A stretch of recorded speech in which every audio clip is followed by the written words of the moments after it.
प्रश्न 51।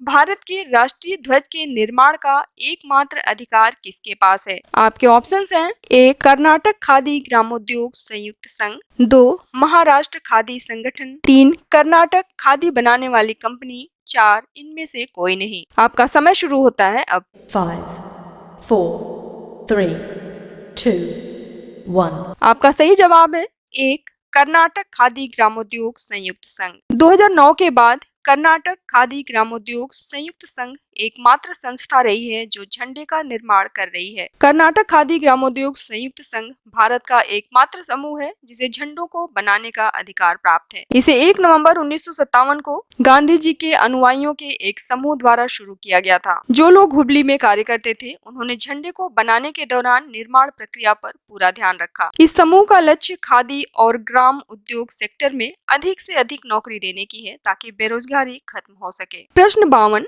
भारतीय ध्वज में पहिया का क्या अर्थ है? आपके ऑप्शंस हैं: 1 चरखा, 2 धर्म का कानून, 3 साहस का कानून, 4 उपरोक्त सभी। आपका समय शुरू होता है अब। 5, 4, 3, 2, 1। आपका सही जवाब है 2 धर्म का कानून। अशोक चक्र जो कि भारतीय झंडे के मध्य में स्थित है वो धर्म के नियम को दिखाता है। इस चक्र को चलाने वाला सिद्धांत सत्य है जिसे धर्म भी कहते हैं। चक्र का नीला रंग विकास का प्रतीक है। नीला रंग आकाश और पानी का भी प्रतीक है। प्रश्न 53।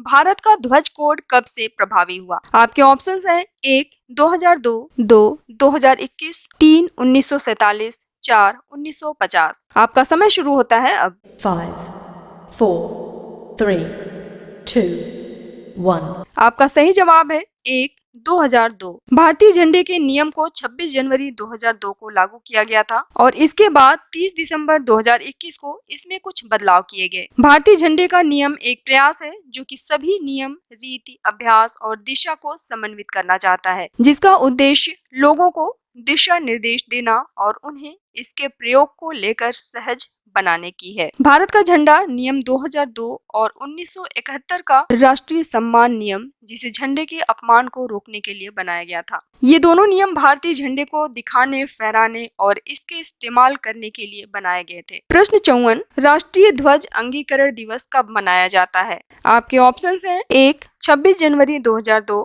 2 15 अगस्त 1947, 3 22 जुलाई 1947, 4 22 जुलाई 1948। आपका समय शुरू होता है अब। 5, 4, 3, 2, 1। आपका सही जवाब है 3 22 जुलाई 1947। 15 अगस्त 1947 को भारत की आजादी के कुछ दिन पहले 22 जुलाई 1947 को संविधान सभा की बैठक हुई। इस बैठक के दौरान भारतीय झंडे को इसके वर्तमान स्वरूप में स्वीकार कर लिया गया और इस दिन राष्ट्रीय ध्वज अंगीकरण दिवस मनाया जाता है। प्रश्न 55। स्वतंत्र भारत का पहला डाक टिकट 21 नवंबर 1947 को जारी किया गया था। इसमें क्या दर्शाया गया है? आपके ऑप्शंस हैं: 1 अशोक चक्र, 2 जय हिंद के साथ भारतीय ध्वज, 3 Ashok Singh, 4 east India company. आपका समय शुरू होता है अब। 5, 4, 3, 2, 1। आपका सही जवाब है 2 जय हिंद के साथ भारतीय ध्वज। औपनिवेशिक शासन के खिलाफ लड़ते हुए भारत 15 अगस्त 1947 को स्वतंत्र हो गया। इसी समय भारत की पहली आधिकारिक मुहर बनाई गई थी। 21 नवंबर 1947 को आजाद भारत की पहली मुहर बनाई गई थी। इसकी कीमत 3.5 आना थी। इस मुहर पर जय हिंद लिखा हुआ है जिसका अर्थ है भारत की जय हो। अशोक सिंह मुहर भारत की दूसरी मुहर थी और पहली मुहर थी जिसे घरेलू उपयोग के लिए बनाया गया था। 15 दिसंबर 1947 को इसे बाजार में लाया गया और इसकी कीमत 1.5 आना थी। प्रश्न 56।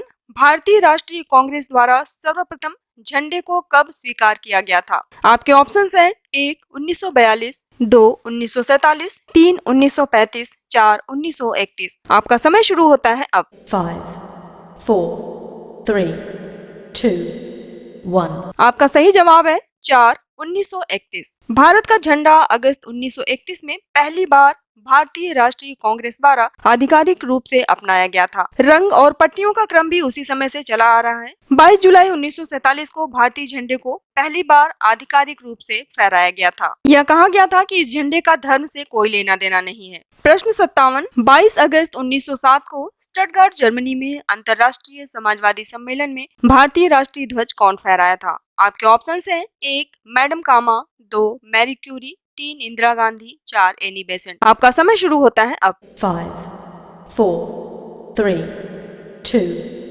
1. आपका सही जवाब है 1 मैडम कामा। भीखाजी कामा एक क्रांतिकारी थी जिन्होंने भारत की स्वतंत्रता में प्रमुख भूमिका निभाई थी। 22 अगस्त 1907 को जर्मनी के स्टटगार्ट शहर में अंतर्राष्ट्रीय सामाजिक बैठक का आयोजन किया गया। भीखाजी कामा पहली व्यक्ति थी जिन्होंने विदेशी धरती पर झंडे को फहराया था। अपने भाषण के दौरान उन्होंने ग्रेट ब्रिटेन से मानवाधिकार, समानता और स्वतंत्रता की बात की। उन्होंने भारतीय ध्वज को उस समय फहराया था। जब मैडम भीखाजी कामा ने भारतीय झंडे को फहराया, उन्होंने इतिहास रच दिया। प्रश्न 58, भारतीय ध्वज विश्व की सबसे ऊंची पर्वत चोटी माउंट एवरेस्ट पर कब फहराया गया था? आपके ऑप्शंस हैं 1 21 मई 1953, 2 28 मई 1953, 3 29 मई 1953, 4 15 मई 1953। आपका समय शुरू होता है अब। 5, 4, 3, 2, 1. आपका सही जवाब है 3 29 मई 1953। 29 मई 1953 को भारतीय झंडे को माउंट एवरेस्ट की चोटी पर फहराया गया था। इस पर्वत के पास दुनिया में सबसे ऊंचा पर्वत होने का रिकॉर्ड है। तेंजिंग नॉर्वे पहले व्यक्ति थे जो कि माउंट एवरेस्ट पर चढ़े थे और भारतीय झंडे को वहां फहराया था। प्रश्न 59, सबसे ऊंचे मस्तूल पर सबसे बड़ा भारतीय राष्ट्रीय ध्वज 93 फीट 23 जनवरी 2016 को मनोहर पर्रिकर द्वारा पहाड़ी मंदिर में कहाँ फहराया गया था? आपके ऑप्शंस हैं 1 दिल्ली, 2 मुंबई, 3 रांची, 4 पंजाब। आपका समय शुरू होता है अब। 5, 4, 3, 2, 1. आपका सही जवाब है 3 रांची। रांची वह स्थान है जहां पर रक्षा मंत्री मनोहर पर्रिकर द्वारा सबसे लंबा और बड़ा तिरंगा फहराया गया था। यह झंडा रांची के पहाड़ी मंदिर पर है। यह 66 बाई 99 फीट और जमीन से 493 फीट ऊपर है। अंग्रेज इस स्थान को हैंगिंग पॉइंट बुलाते थे, लेकिन यह अब दुनिया का सबसे ऊंचा स्थान है जहां तिरंगे को फहराया गया है। झंडे को पैराशूट के कपड़े से बनाया गया है और इसमें क्लिप्स लगे हुए हैं जो इसे रोके रखते हैं। पिछला रिकॉर्ड एक तिरंगे द्वारा फरीदाबाद में गया था जिसका आकार 250 फीट था और यह 64 बाई 96 फुट ऊंचे पोल पर था। राष्ट्रीय रक्षा दिवस पर यह झंडा पहली बार दिखाया गया था। प्रश्न 60, पहले भारतीय झंडे में धार्मिक चिन्ह थे और बीच में वंदे मातरम लिखे 8 गुलाब के फूल थे। इसे 7 अगस्त 1906 को कहाँ फहराया गया था? आपके ऑप्शंस हैं 1 दिल्ली, 2 जर्मनी, 3 कोलकाता, 4 पेरिस। आपका समय शुरू होता है अब। 5, 4, 3, 2, 1. आपका सही जवाब है 3 कोलकाता। भारतीय स्वतंत्रता संघर्ष के समय में कई झंडों का इस्तेमाल किया गया था और इन्हीं झंडों में से वर्तमान झंडे को बनाने का रास्ता मिला। 7 अगस्त 1906 को कोलकाता के पारसी बागान में पहली बार भारतीय झंडे को फहराया गया था। इसमें कई धार्मिक प्रतीक और फूल बने हुए थे जिन पर वंदे मातरम लिखा हुआ था। प्रश्न 61, 23 जून 1947 को स्वतंत्र भारत के लिए एक ध्वज का चयन करने के लिए संविधान सभा द्वारा नियुक्त समिति का अध्यक्ष कौन था? आपके ऑप्शंस हैं